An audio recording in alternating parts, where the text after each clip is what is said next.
தயவு செய்து மேலே தள்ளிடுறாங்க. இவர் தான் கருப்பசாமி. இவர் பிடிக்கலன்னா மேலே தள்ளுங்க, பிடிச்சா இந்த வீடியோவை பாருங்கள். இவர் வீட்டுக்கு வரணும்னா சப்ஸ்கிரைப் பண்ணுங்கள்.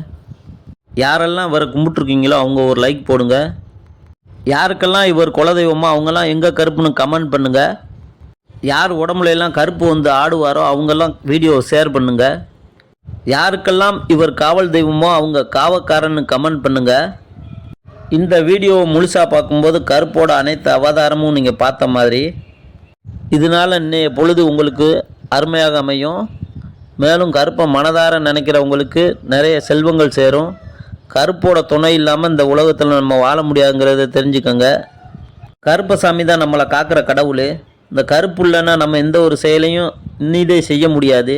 அதனால் காவலுக்கு எப்பயுமே கருப்பை துணைக்கு வச்சுக்கோங்க.